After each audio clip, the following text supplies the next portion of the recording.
আমার আল্লাহর দয়া ভালোবাসা যে কত বেশি আমরা জানি না, আমরা জানি না। আরশের বুকে আল্লাহ বিশাল সাইনবোর্ডে লিখে রেখেছেন সাবাকাত রাহমাতি গাদাবি, সাবাকাত রাহমাতি গাদাবি। এর মানে হচ্ছে আমার রাগের উপরে আমার দয়া বিজয় লাভ করেছে। সাবাকাত রাহমাতি গাদাবি, আমার রাগও আছে, আল্লাহর রাগ আছে না, আমার দয়াও আছে, আল্লাহর দয়া আছে না। আল্লাহ বললেন আমার রাগও আছে আবার আমার দয়াও আছে, তবে জেনে রেখো আমার রাগের চেয়ে দয়া বেশি। আমাদের পাপ অন্যায় যত বড় হোক মনে রাখবেন আল্লাহর দয়া তার চাইতেও বড়। নাকি ছোট? আপনি যত বড় পাপ করেন না কেন আমাদের জন্য আল্লাহর পক্ষ থেকে দয়া আছে না নাই? বনি ইসরাইলের এক লোক সিরিয়াল কিলার ছিল, খালি মার্ডার করতো, সিরিয়াল মার্ডার, একটা দুইটা তিনটা 10টা 5টা করতে করতে করতে করতে 99টা মার্ডার করেছে। কয়টা? 99টা মার্ডার। কল্পনা করা যায়? 99 জন মানুষকে সে নিজ হাতে হত্যা করেছে। 99 মার্ডার করার পরে তার মনে ভয় আসলো, হায় রে, না জানি আল্লাহ আমার সাথে কেমন আচরণ করে আখিরাতে, আমার তওবা আছে কিনা কপালে জানি না, আমার তো ক্ষমা নাই, কি করব আমি? তো সে লোকজনদেরকে জিজ্ঞেস করলো আমার ক্ষমা আছে কিনা, এটা কে বলতে পারবে, আমাকে আল্লাহ মাফ করবে কিনা? তারা সবাই বললো এই এলাকায় এক আল্লাহর ওলি আছে, তার কাছে যাও।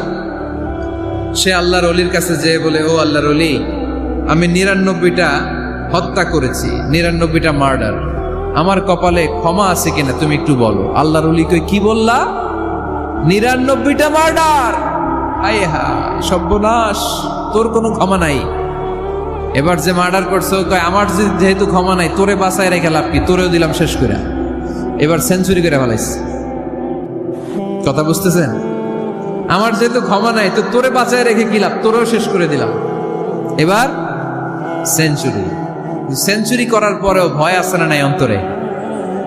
অন্তরে তো আল্লাহর ভয়, কই যাবে? খুঁজতে লাগলো কে সমাধান দিতে পারবে। একজন বললো ওই এলাকায় একজন বড় আলেম আছে, ওই আলেমের কাছে যা। সে আলেমের কাছে যেয়ে বলে, আলেম, আমি 99টা হত্যা করেছি, এখন আমার বড্ড ভয় হয়, আল্লাহ আমারে মাফ করবে কিনা, তুমি একটু আমারে বলো। আলেম বলে, তোমার গুনাহ যত বড়ই হোক আমার আল্লাহর দয়া তার চাইতেও বড়। তুমি কি পাপ করেছো, কি অন্যায় করেছো তুমি? তুমি জানো না আমার রব কত মেহেরবান, তিনি কত দয়ালু, তিনি ভালোবাসার আধার, তিনি করুণার আধার। তোমার পাপ অন্যায় যদি হয় খালের পানির সমান, বিলের পানির সমান, আমার আল্লাহর দয়া সাগরের পানির সমান।